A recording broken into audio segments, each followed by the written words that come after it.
What occurs after our final breath? Does our sense of self fade into nothingness, or does it transcend into realms beyond human understanding? Join us, fellow seeker, as we explore one of the most profound and puzzling teachings of Tibetan Buddhism, the Bardo Thodol, commonly known in the West as the Tibetan Book of the Dead. Picture a guide that accompanies you through life's most enigmatic and transformative moments. This is the role of the Bardo Thodol. It is not merely a manual for the end of life, rather it serves as a spiritual roadmap for what unfolds immediately after death. Brace yourself as we journey through this portal, decode its wisdom, and perhaps gain insight into the very essence of existence. The Bardo Thodol was created by Padmasambhava, an almost mythical Tibetan Buddhist figure. Born in India, Padmasambhava is revered as the founder of Tibetan Buddhism, credited with bringing the practice to Tibet in the 8th century.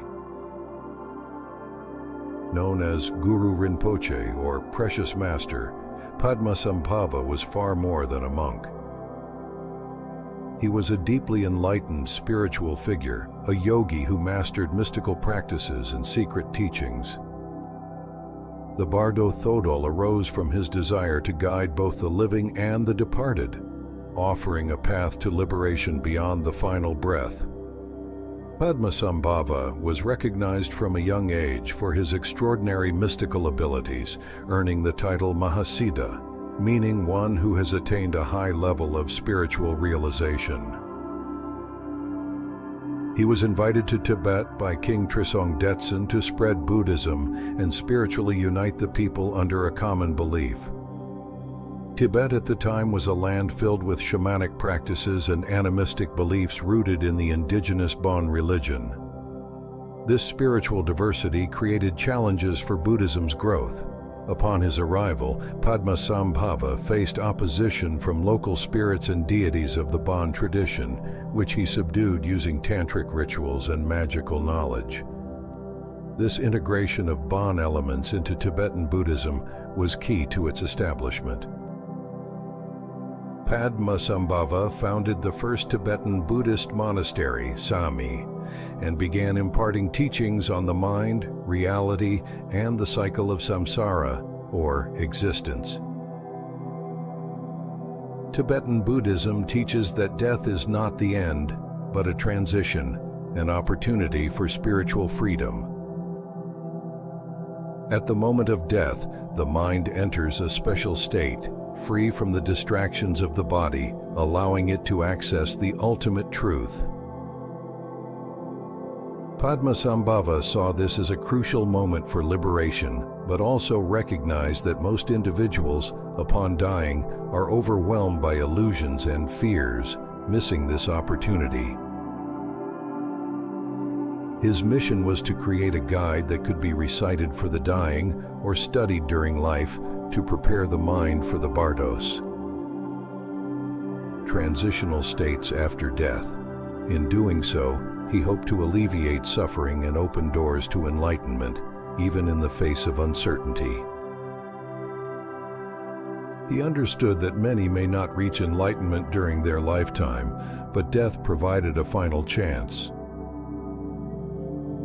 Therefore, he gave instructions to recognize the clear light, an ultimate manifestation of the mind, at the moment of passing. The Bardo Thodol leads the soul through 3 primary stages, or bardos. The first is the Chikhai Bardo, the moment of death. During this time, the soul experiences the dissolution of the physical body and the liberation of consciousness.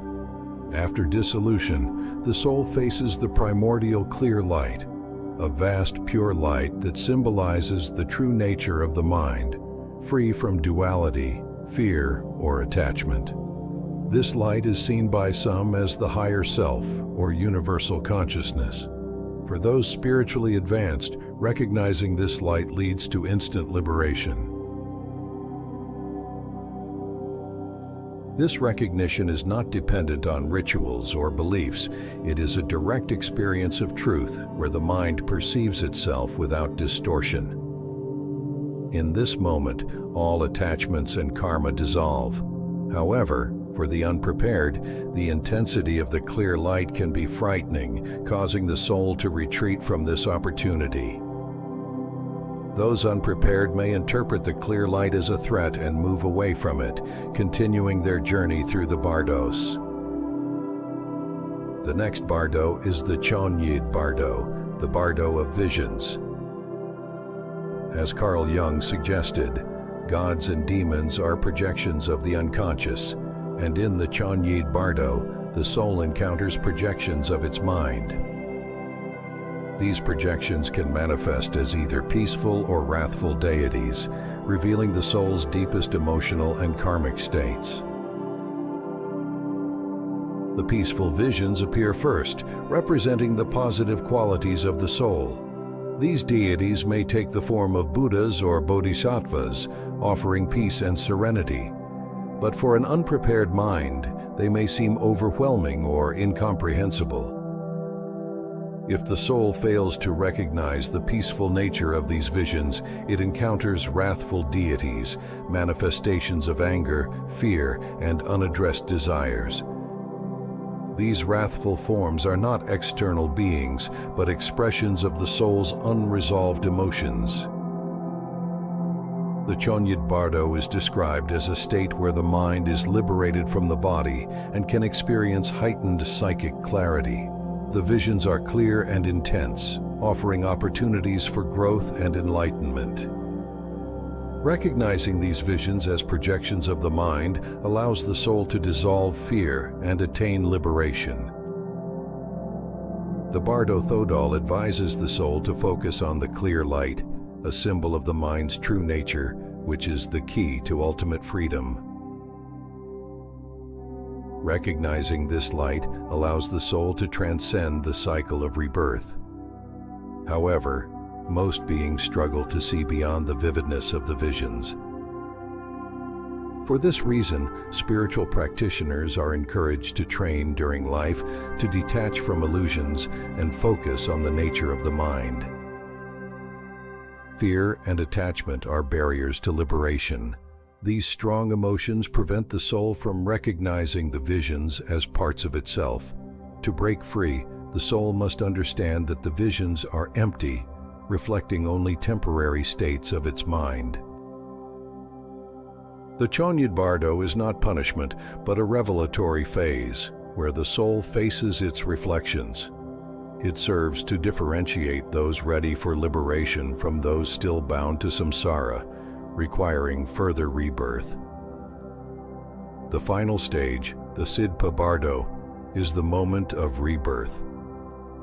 Here, the soul makes a choice based on its accumulated karma, which shapes its next existence.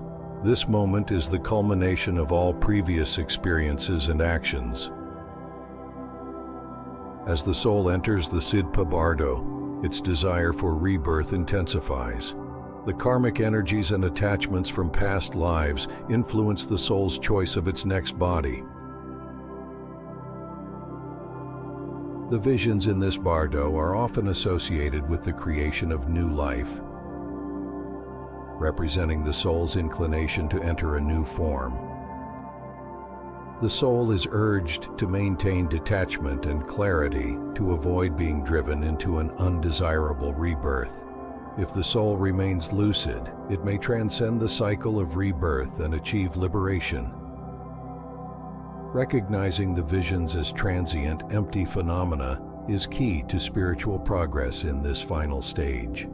The choice of the new body is not conscious, but driven by karmic forces, which reflect the soul's need for further development.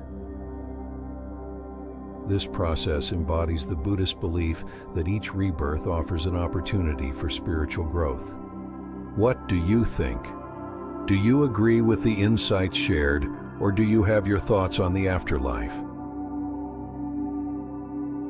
Let us know in the comments below. We'd love to hear from you. Thank you for joining us on this fascinating journey into what happens after we die. We've explored both scientific theories and spiritual beliefs, offering a deeper understanding of this mystery. If you found this video eye-opening, don't forget to subscribe to our channel for more thought-provoking content. Hit the bell icon so you never miss a new video.